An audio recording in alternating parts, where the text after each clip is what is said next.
Ladies and gentlemen, Skyblock's next update, 0.19.4, has released, and honestly, it has released sooner than expected. It also has a ton of new features for you to sink your teeth into, so let's launch right into it. My name is Derailious, welcome back to Skyblock News, and let's get right to it. Starting off, if you come over to the Pigman's Den of the Deep Caverns, you can actually find this new NPC called the Redstone Miner.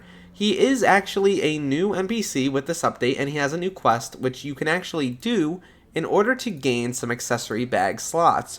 You can gain 4 total slots here, and also some XP, for just doing this guy's quest, and it's comically easy. You just have to give him a certain amount of redstone, and that's it. It's not even like a large amount of redstone, you're not giving him stacks of blocks or anything like that. It's really meant to teach players how the accessory bag works, and also the fact that you can level up your redstone collection to get more slots. And honestly, I really like it, so good job admins. I hope we see more early game quests like this, because this is really well put together. For this next section, it's a little bit more prudent to hop into the patch notes on the actual forms, so we're going to talk about that now. Obviously, they go over a lot of the dungeon changes here. I'm not going to cover a lot of these because I already made 2 videos talking both about the clash changes and the new items. But we're going to go over the brief here, so let's get right into it. Berserkers got a bunch of improvements. Pretty much every single ability for Berserkers has either been buffed or greatly improved in some other way.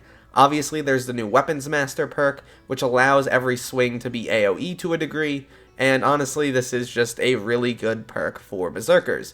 There have also been some changes to some of the other classes. Notably, Archers have had some arrow damage changes made. Healers have a new passive ability, and Mage got a bunch of Mage Beam buffs, which I think are really cool. I think the best ones here are the fact that the cooldown is affected by attack speed, its hit registration has been increased a little bit, its drop-off range is now significantly higher, and it's also doubled in terms of range in Master Mode 7 P5, allowing players to hit dragons with Mage Beam much easier. Overall, great stuff for Mage players. You're now actually a lot more viable in Master Mode. Obviously, there's the new swings range stat here. This isn't really too special. We knew this was going to happen. And yeah, that's just a new thing in the game. I wouldn't be that shocked if they decide to use this sort of stat on some other items, and maybe we can see some other items get this sort of swing range stat a little bit earlier in the game, and it not necessarily being associated 100% with dungeon items. Maybe some early game items can get some small swing range buffs.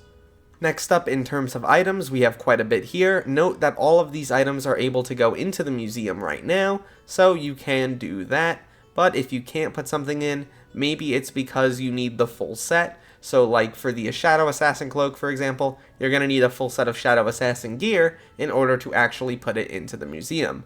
There's the Bouquet of Lies, the Bone Reaver, the Fellthorn Reaper, the Balloon Snake, the Adaptive Belt, the Bone Necklace, the Shadow Assassin Cloak, the Soul Weaver gloves, and also the Fell Skull. The Fell Skull is one of the new items here that wasn't previously talked about because it wasn't previously on the game in any capacity. It's a new dungeon drop from Floor 6's Bedrock Chest, and it's used to craft the Fellthorn Reaper.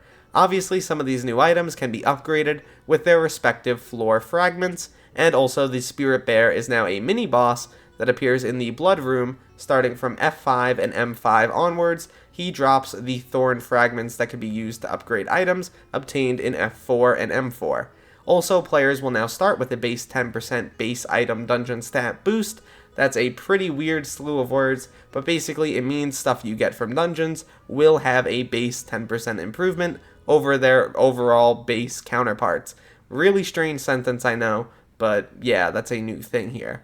They're also making some improvements to the Terminator. Now you can actually hold right-click to fire it, and any other shortbow at maximum efficiency. It is affected by your attack speed, obviously, but it now dynamically updates on your item tooltip based on your attack speed stat. This is really nice. I'm really happy they did this. They also obviously made the salvation ability work a little bit differently, but it makes sense. They needed to do this for a while. Really happy about this change. Moving on to modifications for existing items, there is a lot to go over here, but the long and the short of it is this. Many items now have lower requirements than they previously did, and some of them now have floor requirements instead of catacombs level requirements, which I think are really good. For example, Wither Goggles now don't require Cata level 28, instead requiring an F6 clear. I think this is really good. Many of the other items listed here now have different requirements associated with them, and I think it's totally fair. The other thing that's been changed around a little bit is the fact that the Hyper Cleaver and Giant Cleaver are now a little bit stronger, which makes sense, and also they made the Giant Sword a long sword. It now has a longer range to it, which is really nice to see. Obviously, they also made it so the mana cost of the Bonzo Staff has been lowered from 100 to 90. Moving down to dungeon changes themselves, dungeon talismans now give double the magical power while in dungeons. I think this is cool. Master mode clears count for double as much for collections, which is great. There are warning signs for shadow assassins, which is great. And you can now activate class abilities without having a dungeon orb in your inventory. Hallelujah, this is incredible. They also made some changes to the withered dragons. That's kind of strange. They made it so decoys no longer bounce arrows, which kind of sucks for people who were using that, apparently. And also they made some other smaller changes, notably removing the durability mechanic entirely, and also making vitality and mending no longer scale with your dungeon stat boost. That might be a little bit sad to some tank players. I heard some people grumbling about it, but overall I think enough other buffs have happened to where that doesn't really matter too much. They also made a bunch of other loot table adjustments. They made it so adaptive armor is now much cheaper. They greatly increased the drop rate of things like precursor eyes and giant swords, which I think is great. They also made it so obviously you can salvage many items at once, which I think is awesome. They made the floor 6 and floor 3 fights a little bit quicker. They made it floor 7 a little bit faster as well, which is really nice. I think these changes are awesome. They did a great job with this stuff. Obviously, there are other, amazing QOL improvements here, but every single one of them going over, it's a little much. I do think, though, that players not being able to dungeonize gear if they don't meet a catacomb requirement is particularly nice. Sometimes people would do that and then realize that they couldn't use the item, and that would really suck for them. They also obviously made a lot of bug fixes here, which makes sense. And then we get into things like the pets menu, which has been improved a little bit. Like, for example, now there's a search option, and you have a sorting filter, and things that should have been in the game years ago are now finally in the game. So, great job, admins. Once again, they have done an incredible job with this update. There's not really too much else to say here. There was one change that a little bit annoyed me in terms of combat. They made it so abilities no longer work on Sven, and they tried to act like it was a bug. This was a feature. They removed it from the patch notes, from the old patch notes when they added this feature in where you could like spam it with hype. I understand not wanting that to be a thing, but I think it's a little bit ridiculous for Sven specifically.